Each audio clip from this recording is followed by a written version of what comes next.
Welcome to the next speaker. I know this can be overwhelming at times. Always know that you can grab a copy of the speaker's package and have a library to watch and review anytime you like. Enjoy the next speaker. Hey everybody, welcome back. I don't know if this is the right word, but I'm just really super happy and so excited to have Carly Randolph Pittman back. I'm going to tell you guys a little story. I've been doing this so long that I just realized it was 12 years ago.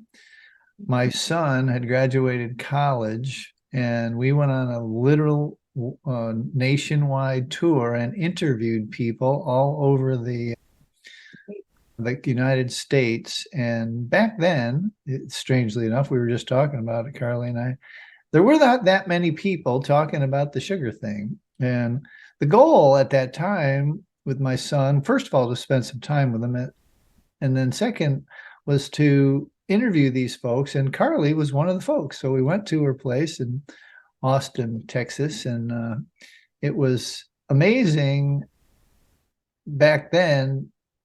Her and about 5 others that we stopped, and we went to Michigan, and we went to Texas, we went to California, we went to Northern California, and then all over. We were coming from Florida, but I put about 5,000 miles on the car. I remember that. It was great.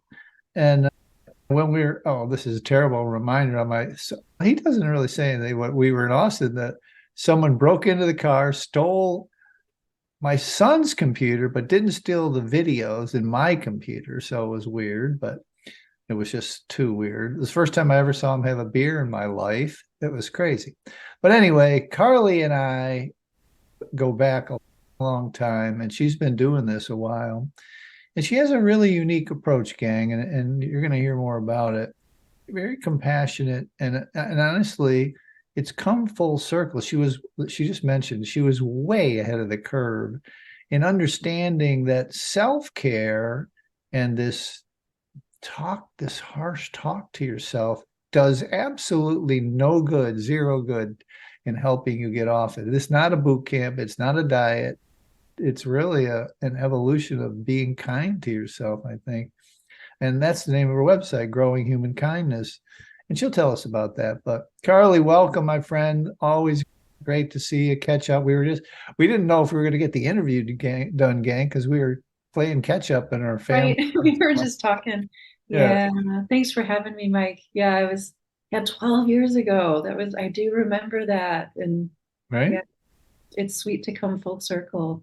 So Yeah. thank you for No. having me. Yeah. Yeah. Thank you. No. Pleasure. Pleasure. So tell the folks about you and how were you ahead of the curve? What intuitive nature brought you to the idea years and even years before that? So you've been doing it longer than me, I think. Just there weren't too many people back then that I could talk to or read from. So tell the folks how you got here and the whole story. Yeah. How I got here was sugar had my number. And so,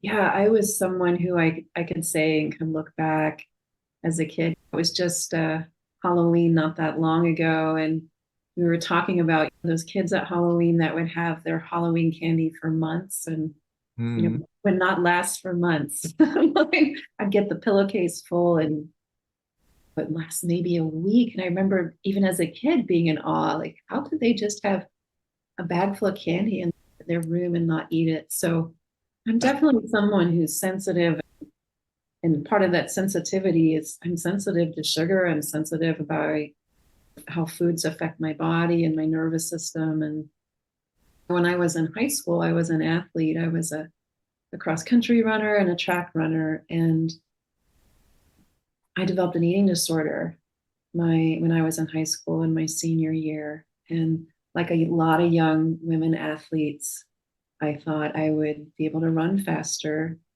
if I had lost 10 pounds. And that quickly morphed into bulimia. So Mm. when I graduated from high school and I left for college, the bulimia really had a hold on me.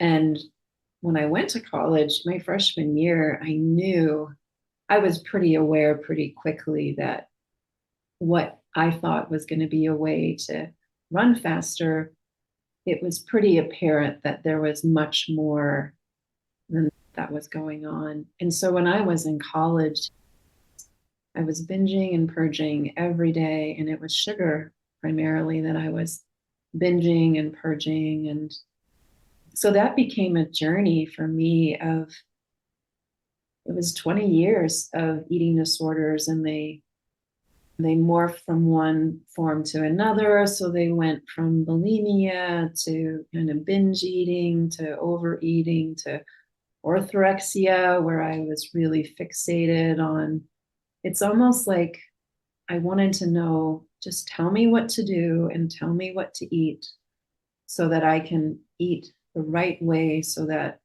I won't binge and purge, so I won't overeat, so that I can be in control of my food. And in the midst of that, I also had sugar addiction. So it was all that hairball that was there. And of course, it was later, after getting really good support and some really good therapy, that I could look back and realize there were undercurrents underneath all those layers. That there were things that were going on underneath the sugar. And something that we can talk about that I can look back and see was I was regulating my nervous system is a lot of what I was doing. And there's some really interesting research that has come about, particularly in the last 15 years, with Stephen Porges's polyvagal theory, which is about the nervous system and how our nervous system regulates. And I could see that I was a really sensitive kid. I felt everything around me. I'm one of those people that just picks up on the emotions in the room, and I was scared a lot because I was picking up on everything around me, and I didn't know how to make sense with it. I felt scared a lot of what I was picking up on. And in college, I felt the pressure of needing to do well in school. I wanted to do well in school, wanting to belong, wanting to fit in. All those places, what sugar became was, sugar was a place of comfort. It was a place that soothed me. It regulated my nervous system. It lowered the anxiety I felt. It lowered the social anxiety. It lowered the,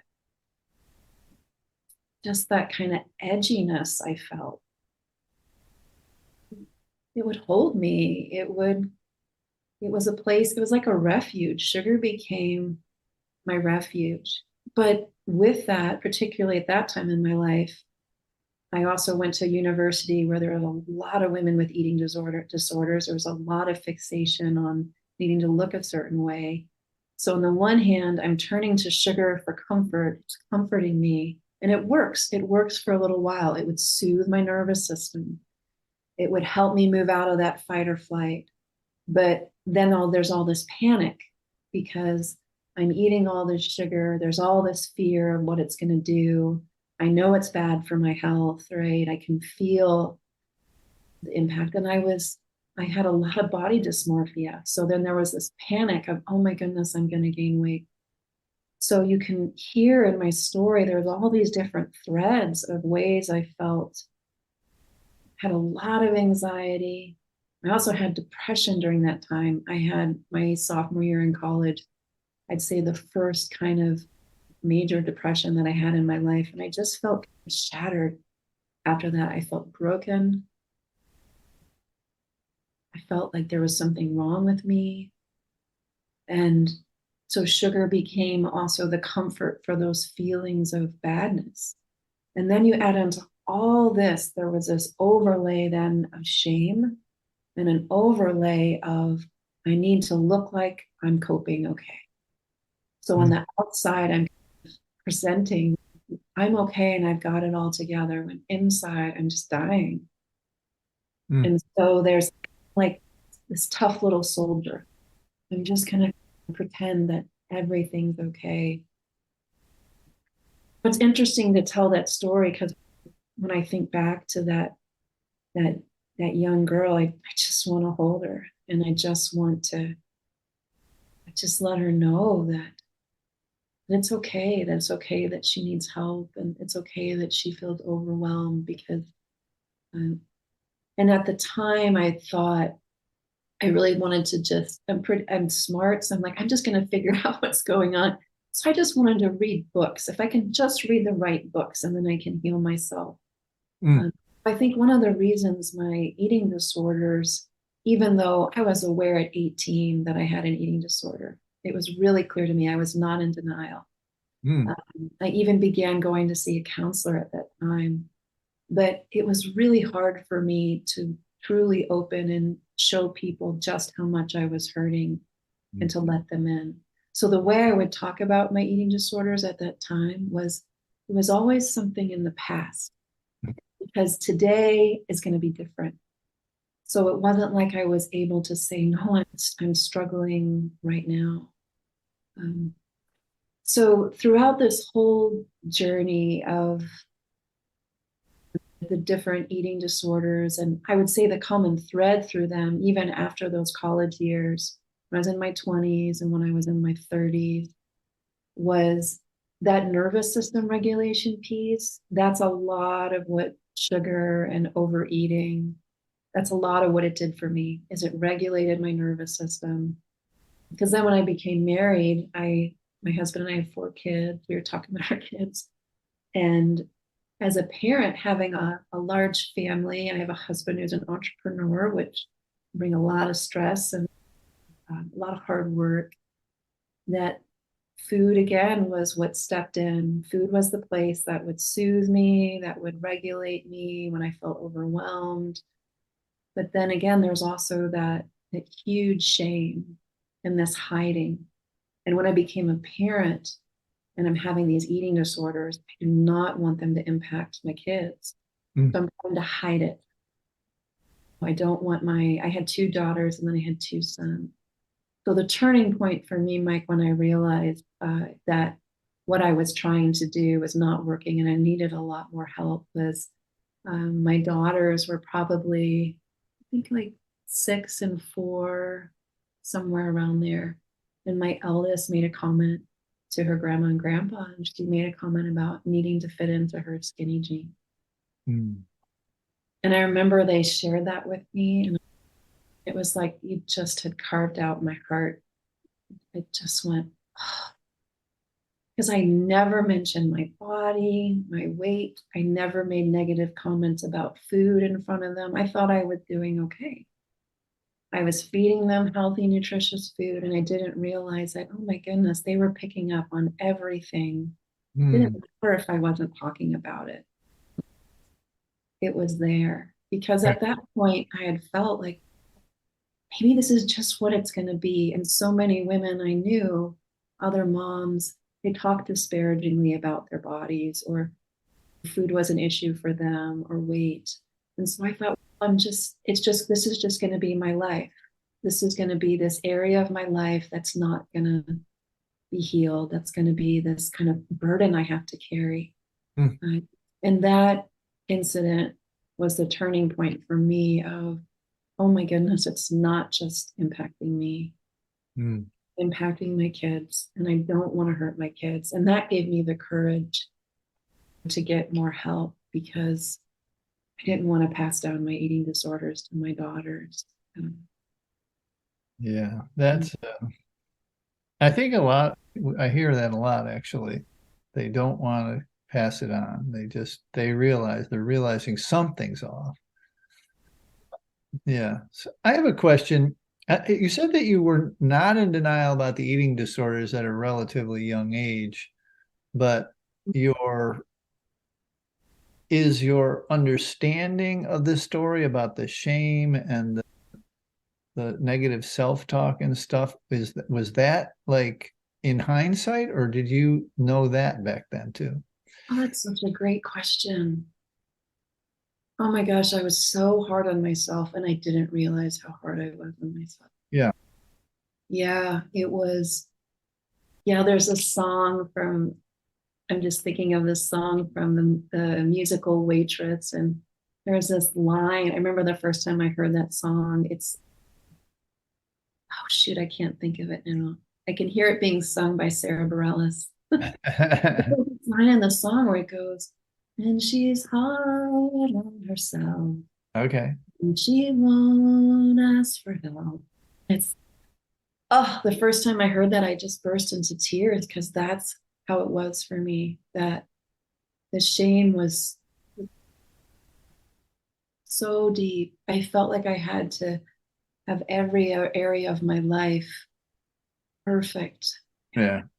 So much shame, so many high standards, such a sense of deficiency about myself. And no, I was not aware of how hard I was on myself. And that's what the sugar and the eating disorders really set me on a journey Right. towards. It really wasn't about the sugar, it wasn't about the food. That was just the what opened the door for me to Mm. try to understand, where did that come from? Mm. Why was that harshness there? Why was it so hard for me to Right. reach out for help? And for me, there was um, this real sense of deficiency and brokenness, and it shows up for different people. But that was the flavor of it for me. I felt like there was something wrong with me. I was too sensitive. Mm. There was some way I felt like I was missing something that other people had, that Right. people were strong or tough. And I felt like this way that I was always collapsing into a puddle. Right. The reason I ask is because you talk about being ahead of the curve, you know, being more aware of sugar and its effects on people, yourself.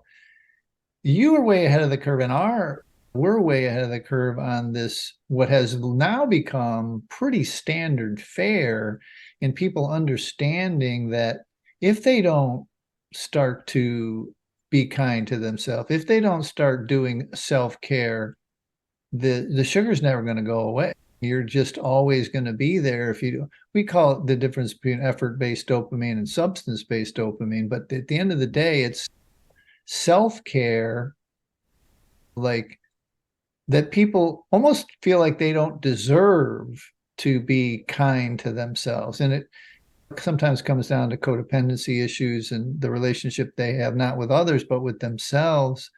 And so, how did you and I think at that time you had a mentor that was, maybe he was in Austin. You had a mentor that was more about being kind to yourself than it was about the addiction or the eating disorder or the self-talk. It was, I noticed it in you, like I said, and it's really become, uh, I'm considered like a little bit of a hard ass in the detox, but really I've discovered that if to sustain it, they have to adopt your kind of education, teaching, and the kindness to themselves, not necessarily others, and they should be kind to others. How did that all evolve? Where did that all come from? Like, how did you know, or did you know, also, same as the Yeah, last question, did you know that was the way out? And how did it all come about? yeah, those were such great questions. Yeah, so there's a couple turning points of things that really made a huge difference for me. My neighbor, when I lived in Montana, was the head of the drug and alcohol county rehab organization. And Okay. I remember I went to her and I said, Jeannie, I said, if my drug of choice is food, can I still come and see you? And she said, without batting an eye, of course. Oh, And she was my never knew that part. first, Yeah. yeah, she was my first attentive witness to my eating disorder. Okay. Such a phenomenal help to me.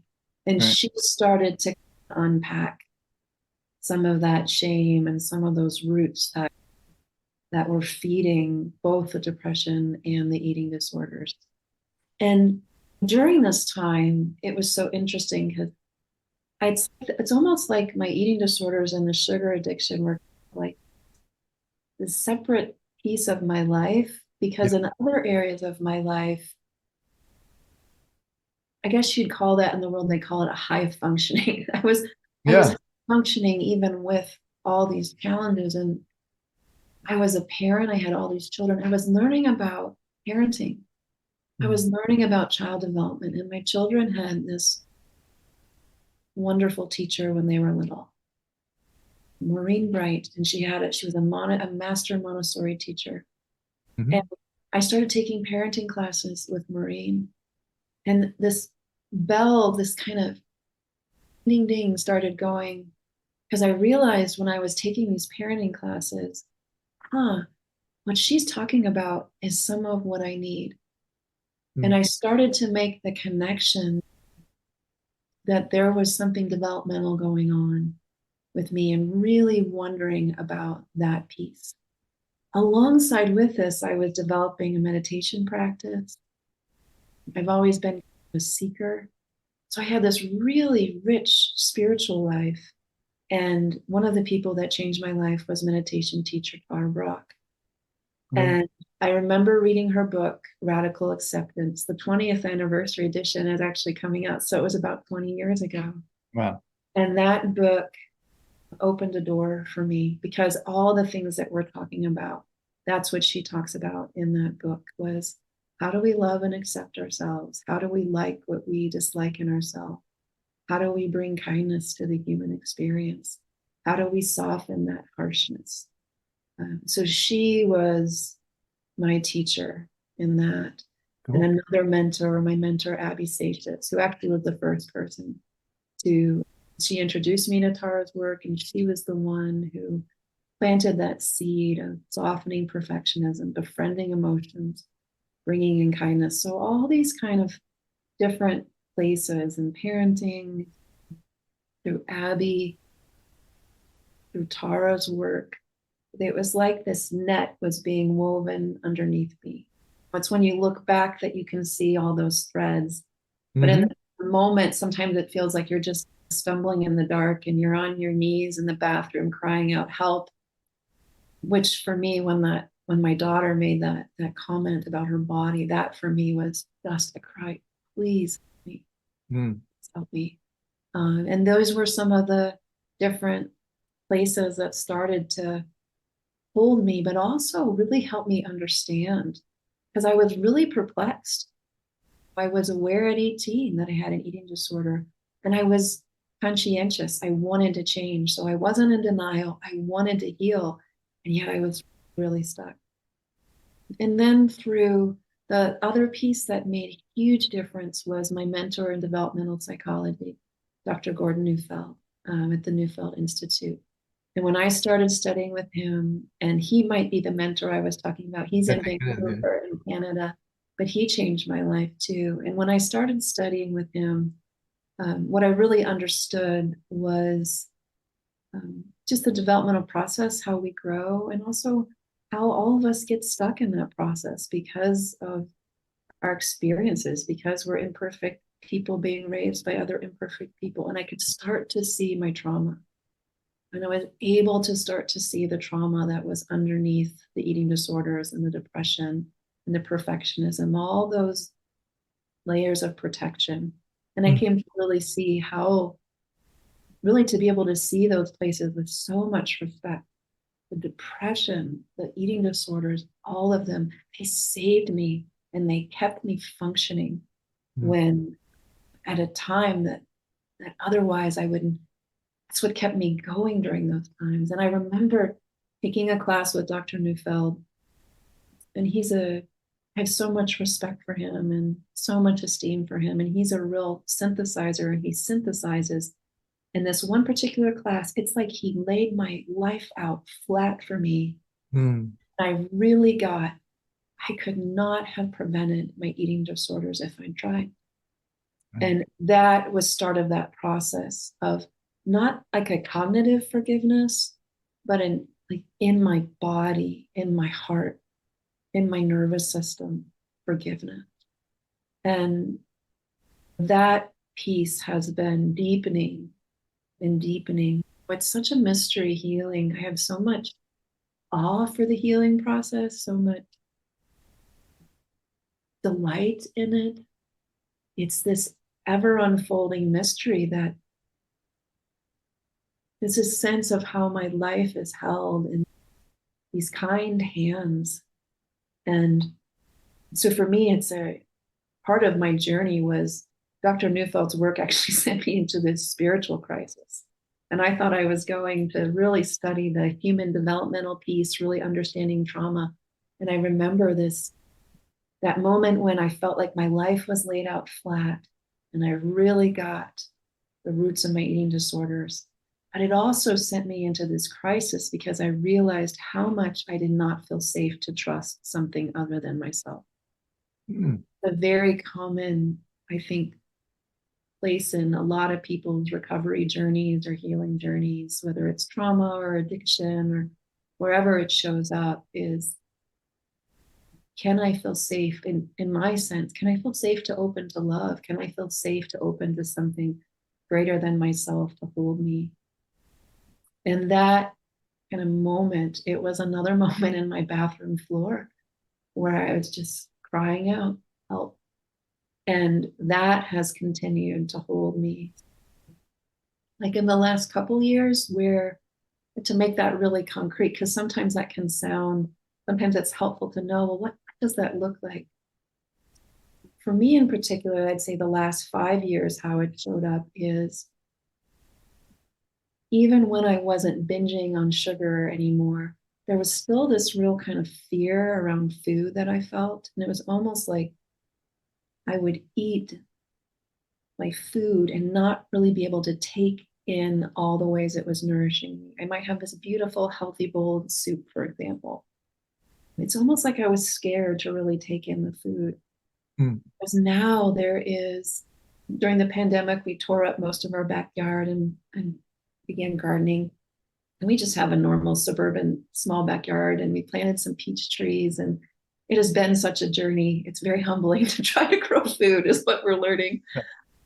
But I like now part of how my heart has been through this process and really through grace is I can really receive every time I eat a meal now. It's like I'm being mothered. I Mm. feel that sense of I'm being so cared for and I can receive it and really take it in. Whereas before I was like this. And I might be eating the exact same meal, but there was a way I couldn't really almost trust myself and feel safe enough to really take in the nourishment of food.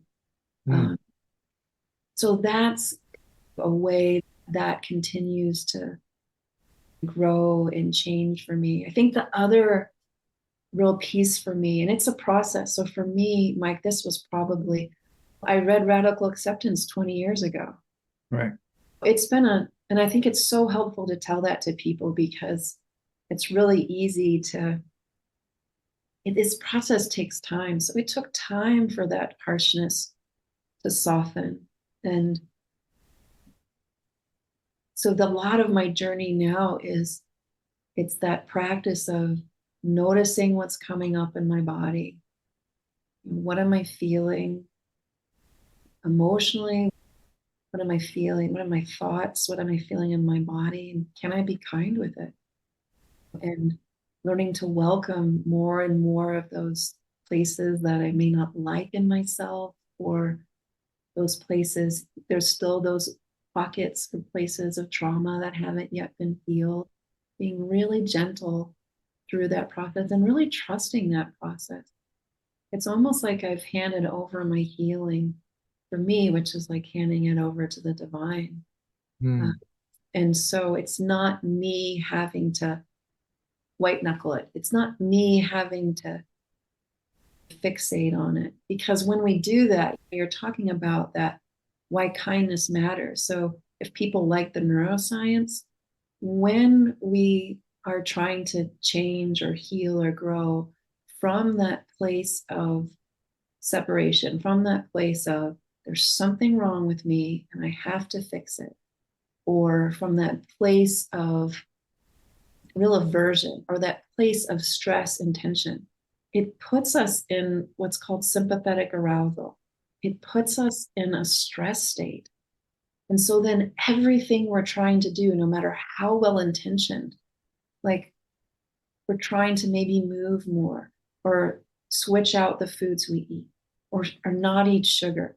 it doesn't matter how well intentioned we are, because we're doing it from that space of stress.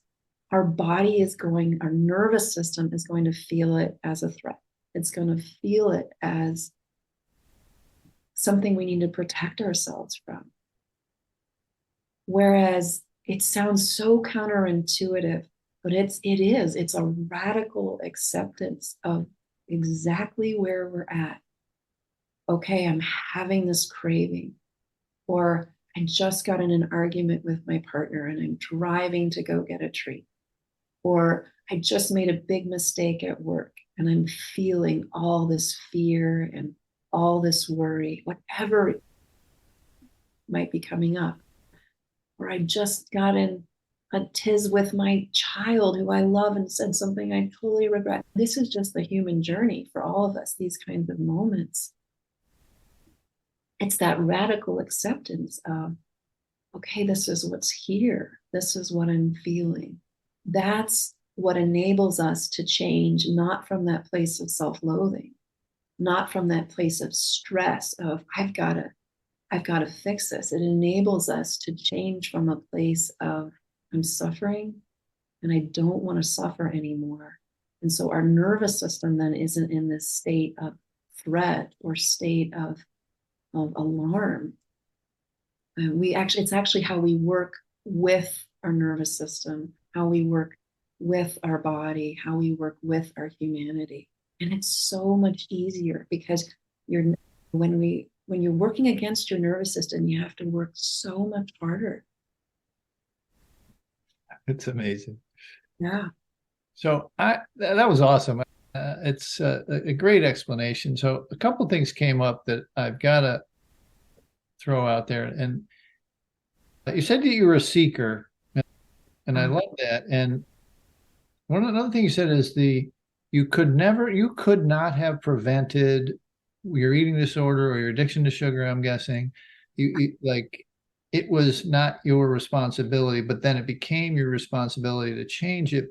My question is, I find that seekers, quote unquote, people who come with this awe to learn, this awe to change, this awe to grow, are a lot easier to work with. My question is, can it be taught? Can it be learned? Can it be instilled into someone? Because I feel like that myself, that I'm a seeker, that I'm always trying. My cousin said that you're always trying to get better. She never really, we didn't even know each other that well, but she said every time we interacted, you're always trying to get better. And that's not normal in our family in general. So I'm wondering, is it learnable? Is it something we can instill? Some people like Tara, and that you have a turning point where you learn something more, but it was because you were seeking. So how do I instill that in people? How do we get this to have everybody have that desire to grow and to figure it out? Because it doesn't seem to exist I would venture to guess, at least more than half of people, probably closer to 70 or 80%. I find people that are sensitives, because that's like a cult group within our community, is the highly sensitive people. Right. They seem to be more, and there's an interesting trait about high sensitives that there's 15% of the population that are sensitives that believe they want to make human society move forward in a positive direction. Right. So I think that applies to themselves. So I'm going a long ways around to ask the question, can we teach this? Can we instill this in someone to be that type of person? And do we need to? You understand? I'm just really curious about it, because some people are like pulling teeth or pulling them up off the couch. They're not in it with you to learn. Yeah. Oh, there's so many places we could go with that. Yeah, it's such an interesting question. I'm smiling when you talk about highly sensitive people, because one of the characteristics of highly sensitive people is they tend to be very conscientious. Yeah. And that's true for myself. And that trait can create a lot of beauty in my life and also can create a lot of challenge in my life, because I can take conscientiousness to an extreme that can cause challenge. But yes, there are, yeah, is that teachable? So a couple of thoughts come to mind Yeah. is you can't want it for someone. You, yeah, that again, I'm gonna arc back to my mentor, Dr. Neufeld. He talks about before we can that yearning to grow, it's intrinsic within us to be to and it's not something we can force. It's not something we can demand. We can invite it, but it's thinking because I have teenagers, sometimes they ideally I want them to do things because they have that intrinsic desire within them. So, I think everyone has it. It just doesn't right, seem to be accessible or right. So that is a great question then. So if that we can't force people, we can't that, and to me it's such a mystery. Like what actually, I think whatever it is that opened in me, it's a great question. My Sufi teachers would say that even that my seeking was something was first seeking me. But that's a whole other topic we could go on to. Everything is grace, so to speak. yeah. Yeah. So yeah, what was it that opened in me? Why is it at times I've been stuck? Yeah, it is a mystery, which to me arcs back to the need for compassion that and that acceptance is we could go down a whole other sidetrack, but you and I were talking before. I got COVID very early in the pandemic, and I've been caring for long COVID for almost 4 years. And yeah, that's been a journey of deepening compassion and deepening trust and caring for a chronic illness and doing what you can to heal. And why do some people get better? Why do they not? What makes someone want to change? What makes them not? I have so much respect for each individual person's journey, but I think that you just hit on something there is those blocks. And for me, the fundamental core need that I know in my own life and that I've witnessed in others is we have to have safety. That safety, neurobiological safety, Mhm. that is the ground floor of any healing, any growth, any change. And you'll hear that kind of talked about in different ways. So, like in the therapy world, they'll talk about how the greatest predictor of success in therapy is the relationship that you have with your helping person. Mm. And it's about safety. Do you feel safe with the person you're seeing? Do you feel safe in that relationship? Which is why in my work, I focus, a big part of my work is focusing on the relationship that you have with yourself and the relationship that you have with your healing journey. So, what makes them safe? What brings that safety? That's why things like compassion, things like acceptance, things like tolerating the ups and downs and patience for the healing process, why those qualities are so helpful and so important because they create that safety. Because Mm. when the nervous system feels safe, when your brain registers safety, when your psyche and your heart feel safe, that's when our bodies and our nervous systems have all that intrinsic healing within them. We can start to open like flowers, but that safety is the core issue. So I would say for myself, Mike, if I could, it's interesting to look back and almost put a frame around my journey. I think that was a big component for me was developing that safety Mm. because I didn't feel safe in a lot of ways. Right. And another big turning point for me was when I started working with a therapist that I felt really safe with and was able to really stay with her for a long enough time where we could start to get down to some of that trauma. Oh, it made huge, so much relief Mm. because all that kind of all those knots that are inside that are feeding the cravings, feeding those impulses for sugar, feeding the kind of protectors, feeding the perfectionism, feeding the harshness, feeding the depression, those can start to soften again. So that's what I would say is, if there's someone in your life or you're working with people, that the question is, I wouldn't say so much how do you build that desire in them, is how do you provide the safety? Because if you can provide the safety, I read the most beautiful quote from Thich Nhat Hanh. He's a beloved Buddhist teacher that many people know. And he talks about, if you're growing a plant and the plant won't grow, you don't yell at the plant. You don't blame the plant. You look at, okay, maybe it needs more sunlight. Maybe it needs more water. Maybe it needs different soil. I like that. So that's a lot of, is how do we provide good soil? How do we provide the right amount of light or the right amount of water so that we can nourish? And that's hard, because with it's someone we love, whether it's with ourselves, we don't want to suffer. We want to affect positive change in the world, right? There's a lot in the world that breaks our heart. We want people to have vibrant health. So for me, that's what my teachers have really taught me. And the same thing that Thich Nhat Hanh is saying, from a Buddhist perspective, that's the very same thing my teachers, and the technical term is called, for anybody who likes to geek out in science, it's called interpersonal neurobiology. And that simply means how relationships shape our biology, because we're mammals. Because connection is a biological necessity. And that quote comes from Stephen Porges. It's not a luxury, it's the foundation.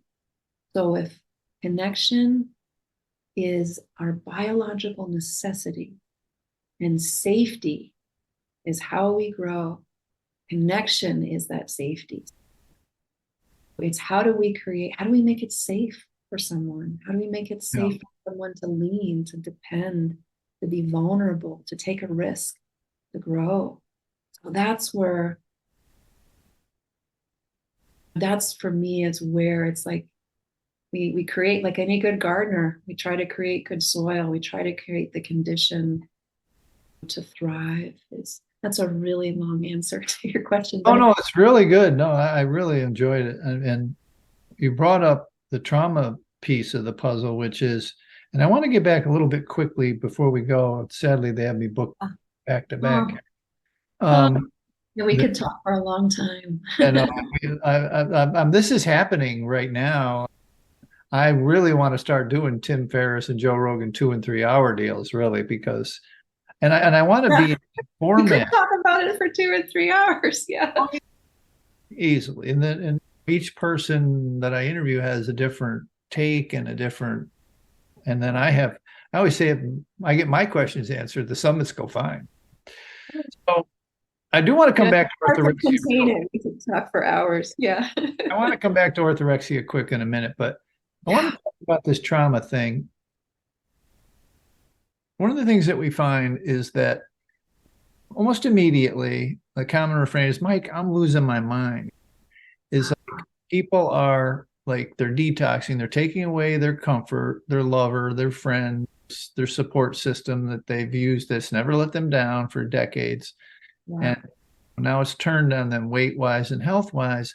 But they really want now to, what happens is almost immediately, and it doesn't have to be capital T, trauma, sexual, physical, they just start to not be able to manage stuff that they never got closure on and stuff that is today's everyday stressors, because they don't have this drug anymore or whatever.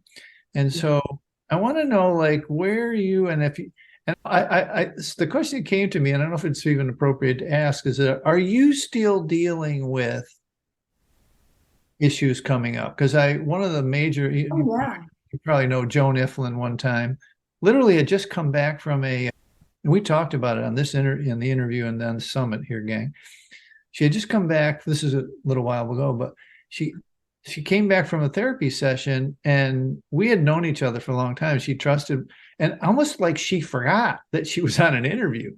and she was processing her childhood and like this, and she's been sugar free for 20 years. So 20 plus years. So I'm just curious, both you personally and then what you do with the folks, because this seems to be missing, like in the whole education process and the diet process. Like this is going to happen. If you take this away and you had a tough dependency on it, or it's going to be very real and it's going to be shocky. I always could describe it as like shock. Your reality is literally changed and you can't put a finger on it because maybe you aren't working with a therapist, you don't know exactly what's happening. It's free floating at some level, but it's just weird feeling, and that's the description that I get. But how do you and when do you insert it in the process, and how do you again get people to understand that this might be the work, as Byron Katie says, this might be the work, not the restricting sugar, not the new diet, not the food, but this work on the trauma or the how should I say, the undealt with part of your life, or using this for, anyway, you understand the question. So, oh, it's such a great question. I wish we had 2 hours. yeah, no, yeah, we there's can so come many. back. I have one that is rescheduled to come back because it was so interesting, and maybe you and I can do that. But Yeah, I'd be happy to do that. Yeah, yeah, my mind is going in so many different places. It's such a great question, and it's so important because it can catch people off guard. There are some people in the addiction field who even say, before you unhook from your substance, whatever it is, it's so important to have something else in place because you're going to be removing such essential protector that it's almost like if you think of sugar as a protector, and underneath that protector there's all this what they call implicit memory, which is the memory that's in your body, it's in your nervous system but below your conscious awareness. And the way that trauma gets stored in the body is it doesn't get stored in memory is the same way as non-traumatic memories. Dan Siegel is a great person if anyone wants to learn more about how this unfolds. Bessel van der Kolk, there's his book, The Body Keeps the Score. There's so many great resources if you want to learn more about this. But how this impacts your day-to-day life when you're trying to stop eating sugar is, it's almost stop eating sugar in some ways is this the start of the journey. yes, it's the beginning, it's not the end. And a lot of people see it as the end. If I can just stop eating sugar, then I'll be okay. Because exactly what happens as you describe. So sugar was my mother, sugar was my comforter, sugar was my nervous system regulator. you love her. Yep, you take that away. Yeah. Then all of that implicit memory and those day-to-day stressors that you talk about, all that's getting stirred up. And where does it go? Yeah. People get so discouraged and they feel like there's something wrong with them because they might have very good intentions of, I recognize that the way I use sugar is not healthy. It's impacting my physical health, my mental health, my emotional health. But without that kind of support and even that understanding of this is just the start of the journey, then it's easy to get overwhelmed. It's easy to give up. It's easy to have that fuel more self-hatred and more a sense of what's wrong with me. So what I would encourage people to do is, and let me go back one more thing about trauma. So when I think about the people's I call them their sugar stories, and really hearing like what's underneath the sugar, there's a lot of different things I hear.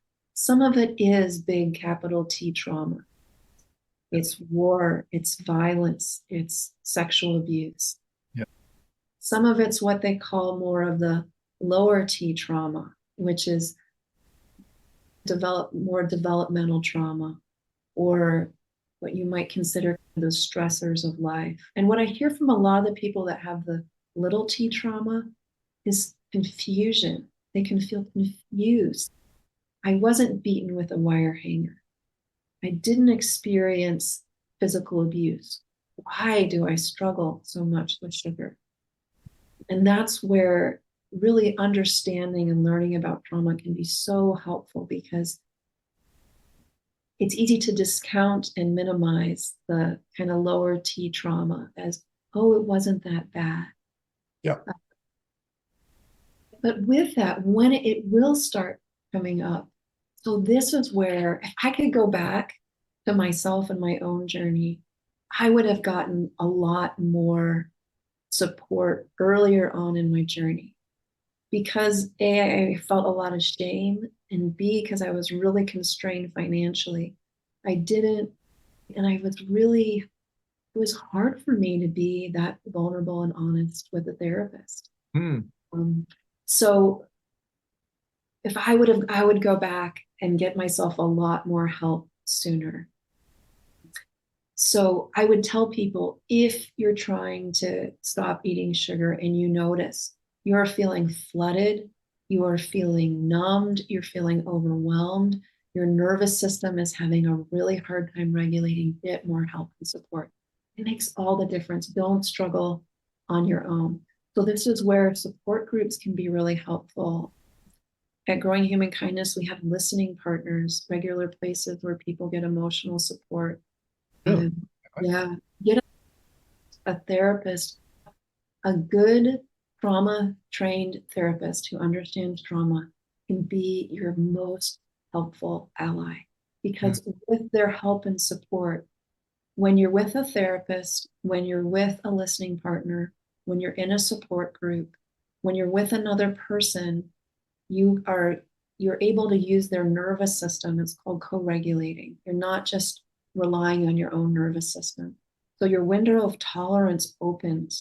So things that might be really overwhelming for you to regulate, for emotions for you to feel, stressors for you to manage on your own, with emotional support, it makes all the difference. It's the number one thing I would recommend to anyone trying to give up sugar, trying to care for trauma, is you need tons and tons of emotional support.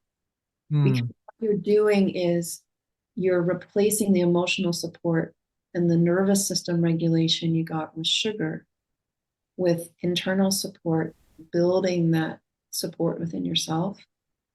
You're co-regulating with other people. You're also, when you're healing that trauma, that limbic load that you carry, those traumas that are coming up in your nervous system, that implicit memory, all those, the ways we talked about getting triggered, you're gradually healing those places so they're not getting so activated and coming up all the time. You're building your own nervous system's capacity to care for those stressors in your daily life. So getting emotional support can be developing a meditation or a spiritual practice.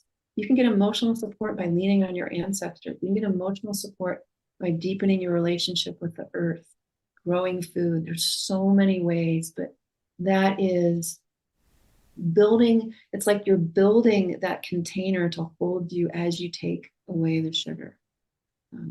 And the short answer to your question, yes, I'm still on my own healing journey. Oh, absolutely. I'm still in that process. And I'm 49 now, and what I feel at 49 that feels so precious to me is I don't feel like there's anything wrong with me anymore. And so with that, there's this real, it's a blessing right there.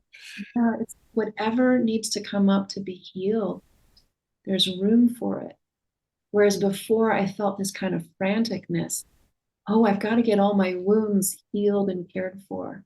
Right. I don't feel that way anymore. So it's not like the way I even define recovery is so much different and deeper. And that's actually for me what recovery is. Can we open to the fullness of our lives? Can we have compassion for the human journey? But that question of support, Mike, to go back, is so important. And yeah, if you want to come back, we're going to have a whole conversation about that. So um, really build up your support. And the less little, like a real proactive tip I always tell people is in the same way, here in Texas where I live, the grocery stores are often freezing because I live in a hot climate. So when I go to the grocery store, I always take a coat, right? I just know it's probably going to be cold. Right. So I use that example of when you're detoxing off sugar is can you look at whatever you need as neutrally as the grocery store is going to be cold. I might need to bring a coat. Mm. So if every evening you really struggle with cravings, then that's for a lot of people when it happens because it's quiet Right. and a lot of the stuff that's in us starts to come out at that time. So, what is your equivalent of putting on a coat at the grocery store? Maybe you have a listening partner and you guys meet up at that time. Maybe you ask your partner to go for a walk. Maybe you cuddle your pet on the couch.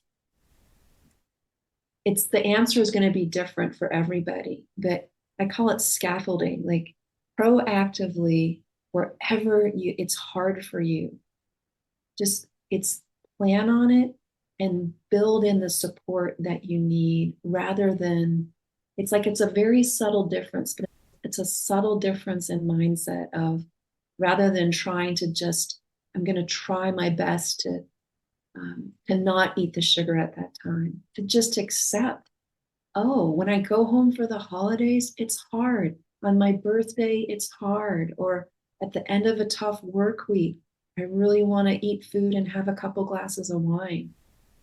Whatever it is for you, build in what you need at that moment that helps you and Mm. do it as neutrally as it's cold, I'm going to put on a coat. That takes the shame out of it. And when we take the shame out, and again, the nervous system then isn't under a threat. Right. It's that I'm caring for myself. It's building that kind of that warm care response. But I know you probably have to go. We could keep Oh, talking. I just moved to 10 minutes, but we got a minute. So I'm Yeah, really like I said, there's been two or three conversations this year. right.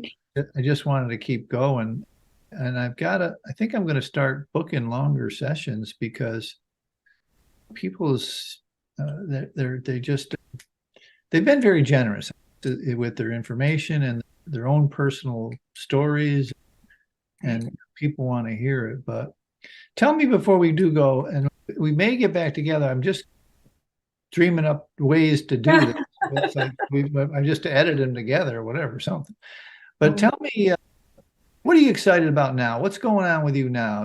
You mentioned oh, that you've been a parent for 27 years and you're about almost an empty nester, pretty close, or a couple of years. But what's going on with your life, your healing life, your personal life, your business life, you're a seeker, and I know that you want to get great information out to the world and great help out to the world. So, what are the plans there? Just yeah. kind of open field for you to talk about Carly for a minute.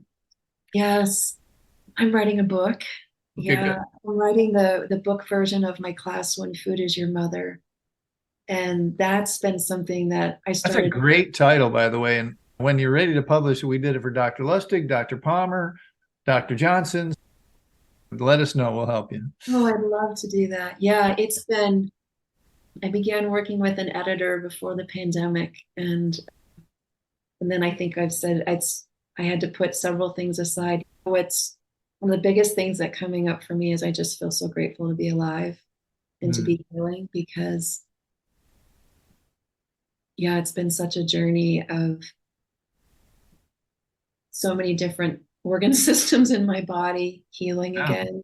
yeah, yeah. Uh, that I have the energy to do this podcast is huge. Mm. Wonderful new doctor who's helped me so much, and an acupuncturist, and so many people. So I just feel tremendous gratitude to be alive and to be healing. Yeah, because a year ago I thought this is just going to be my new normal of needing to sleep for 14, 15 hours a day and Mm.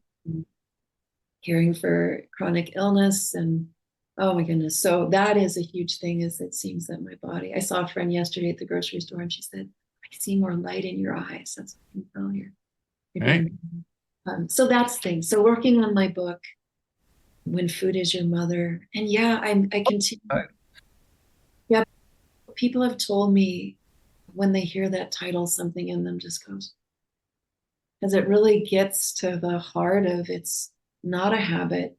It's not just eating for comfort. It's not just even comfort eating. It's just this way. It's even deeper than that. Like the food is meeting some really deep needs. I'm writing poetry, Michael. Okay, I cool. began writing poetry with being so sick. It opened up my right brain in this whole new way. I've had some poems published that has been so wonderful. I wrote a poem for my dad, a Vietnam vet, about his war experience that was published on not Veterans Day, a Memorial Day of this year. Yeah, so my writing isn't just going to be about food. It's writing poems and essays. And I continue to offer classes and teach. So my next class, when this will be aired, is in February 2024. I'll be offering a line, The Battle with Your Inner Rebel. And that class is all about if when you try to make, let's say you try to stop eating sugar and you have that part that flares up, you can't make me, you can't tell me what to do. You know? So it's all about working with those parts in us that have a lot of resistance, that how to care for those parts. So yeah, I keep offering classes. We have a support group at growinghumankindness.com. Cool. Family. Yeah. And really what I'm passionate about is everything I do, whether it's writing poems or the work with sugar, my own healing and my family. It's, we're all in this together. There's a lot of suffering in the world. So how we can come together to help each other. That's what I really care about. Yeah. And my garden, I hope to grow more food. It is so humbling. The trees will take care of themselves. You got the other stuff. I don't know. Tell the folks where they can find you online, Carly. You can find me at growinghumankindness.com. And I have a Mighty Network. Oh, cool. So my Mighty Network, there actually is a free kind of resource room there where you can get free worksheets and webinars and tools. And that is a great way to get to know what I offer and if I'm a good fit. And if I'm not a good fit, I can let you know who else might be a better fit for you. So thank you for having me. Yeah. Always a pleasure. Always a pleasure. Just we need to catch up more often. And if I can't figure out a way to schedule this and extend these things, I may really get back with this. It's becoming problematic. Maybe, I don't know, maybe I asked too big of questions, but the conversation gets going and we're just getting into the meat of it. But really guys, look up Carly. Anything she does is going to be wonderful. And look for her book soon. All right. Thank you. Right, bye-bye. I hope you're enjoying the summit. Please always know that you can grab a copy of the speaker's package. You can review it anytime you like and have a library to review on your time. At your leisure, enjoy the next speaker.